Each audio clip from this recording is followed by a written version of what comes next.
Woman of Truth here. I'm going to demonstrate in this cargo trailer update a little short video clip of how the bed really works now that I think I have it workable.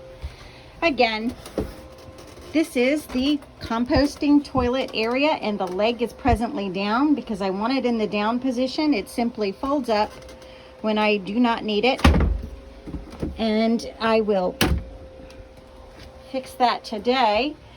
This is a two-piece right here. One is the extension that goes into the shower. This is the one that goes on the end in the middle. Both can be propped up during the day. One can be down, the other can be up, or they both can be down, or they both, as in this video, can be up. A little rough looking. A little simple in its construction.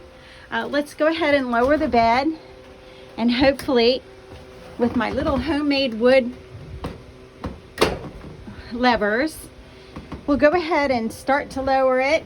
I haven't pulled the legs out. However, if I wanted to pull the legs out ahead of time, I can, because as stated yesterday, the shower is flexible enough that it's not going to harm it. Might put a little scuff mark on the shower. All right, and I'm going to put something soft on the bottom of all of these legs. Here is what I changed out today. I replaced the board that was here. I put a prettier board. It's just a single board. It doesn't need to be beefed out. As you can see, I filled my holes there where I changed the hinge. I needed to change the area in which the hinge was so that both would fit in the upright position. So let's push these aside. Oops, I'm going to have to lower that block that's supporting that lever, but that's okay. Let's put it in the down position, and this is where you kind of need two hands for the final stage of the bed that's utilizing shower space. It takes two hands to just kind of lift it, and as you can see, I hinged both tops of the two boxes, and you will slap that down. Oh, it did it. Did it with one hand. Oh, voila. You now have a bed that is level. I have to build one support leg over here on this end for this piece right here, and maybe one support leg or two for that, but I'm going to make them portable support legs. It's okay to have them attached to this piece and this piece because they're never going to be in the way. And I wish I had just purchased all this wood. It was on clearance, and I would just change out every single piece with that pretty wood. But since that piece is going to be covered at all times, that's the underside of that piece, and that piece is going to be covered at all times. And the only one that would be visible is this one, and I'm going to leave it as is, sand it all really good, and put a stain that does well for each type of wood that is here. But as I step back, you can see that I have a bed space utilizing this entire space, which gives you a nice comfy bed. Over here where there are hinges, I'm going to cover them in a foam, and here I have an insert for that, and you just simply put that in before you make your bed. And as long as the bed is level and the bed is solid, any mattress that you put on top, you're not going to feel any of the hinges or this space here. You're not going to feel that anyway because I'm going to have filler for it. So yesterday I spent all day making it level because some of them are the back sides of the board, some of them are the front side. So I had to get creative in how I filled out the space. And the woods that I was using were different widths to some degree, so I had to make it just work. And I feel like I pulled it off. So let's go ahead and close it. To close it, I always start with this piece. I try to lift it up so that this end piece is sitting on that piece, because the next step is to fold this piece down. You can put it in the down position, and as you can see, you probably can't tell, but there's a slight slant, and that's simply because the walls are not square in here. I know a lot of people say that to excuse their poor cutting and poor measurements, but For a novice such as myself, who the only thing I've ever built in my life is a corner fence and that deck, I think we can all agree that these cargo trailers were not built for square construction. So for those of you snooty people, which I haven't encountered too many, I've met most of the people that have spoken to me on YouTube or any social media site has been more than gracious. But I think I feel good about this. I accomplished what I set out to do. And by the grace of God and lots of hard work, we did it. And I took the suggestions that were given to me. Let's let these legs down. Of course, I always put that little wood support there before I let the leg down, and I need to let the leg down first. Then I can put that little wood support. The legs are great. That's in the upright position. I'm loving it. Now I can put these wood, I don't know what you call these. Can somebody give me a name for these little levers? Is it just a lever? I don't know. And then this piece goes up here, and I may have to adjust this one. Actually, it works out good. Fabulous. Check it out. Little rustic.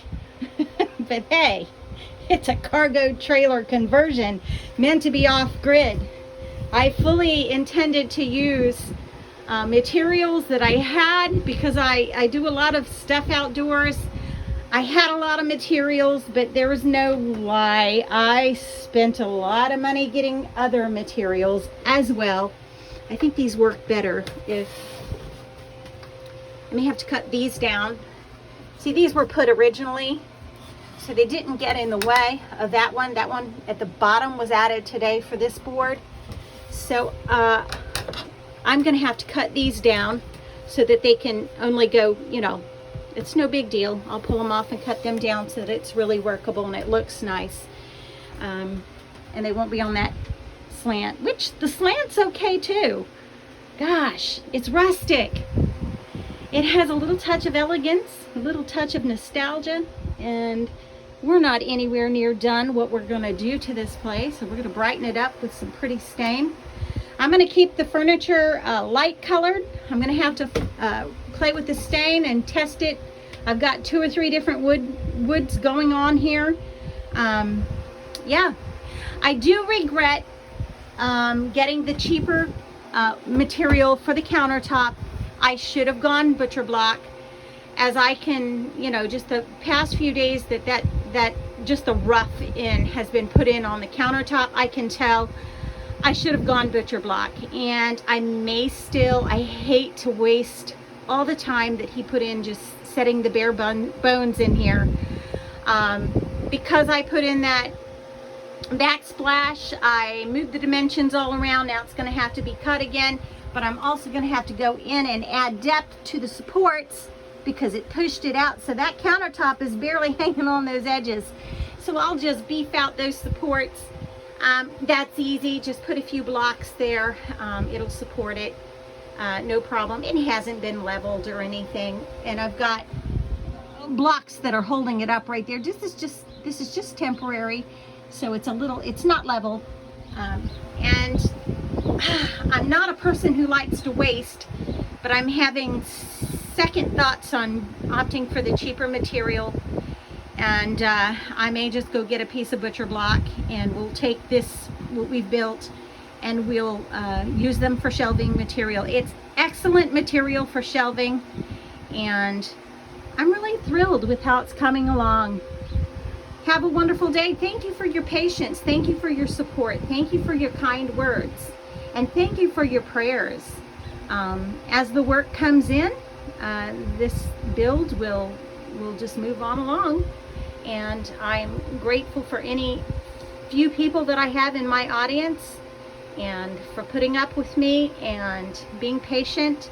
Maybe sometimes you logged on to see if I'd gotten any further than I did, and you thought, ah, darn, she hasn't done much more than the last video. Well, I've done a lot more than you think. I had one guy on YouTube, a follower, I'm getting ready to show you something, which is why I'm headed over here. One of my YouTube followers sent me a little note, and it said, I like your trailer conversions. He says you show all the mistakes and things we shouldn't do. And every time I think about that, it just makes me laugh. It's hilarious. He was not being insulting, but his sweet honesty was like a child. And it was like, oh my gosh, that's hilarious that my trailer conversions are so blunt and truthful that it shows everybody what not to do. So that is hilarious. Now over here, what I did was I drilled a hole so that I could run electric cord in the time being before I put the proper hookup in here.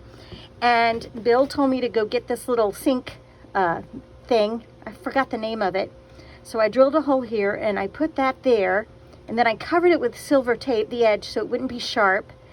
And this is no problem. That's a 1.5 inch that I drilled, and it's a little too big for the little thing that I put on it, but that's okay because I believe the toilet vent will be a 2-incher.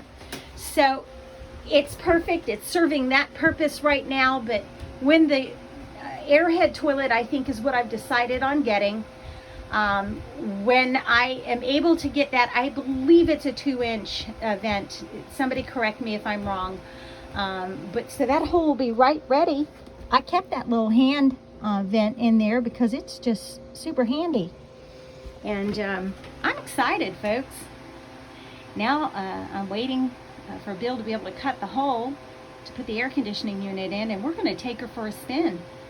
I'll put in some potable water, and I'll put in a little electric hot water heater, and I'll take my electric cords and I'll go where there's electricity and I'll hook up, and we'll take it for a weekend to Chincoteague or Assateague or somewhere, and I'll let you know how it goes. I'm anxious to put it to the test. Have a wonderful day. God bless you, my dear friends, and God bless America.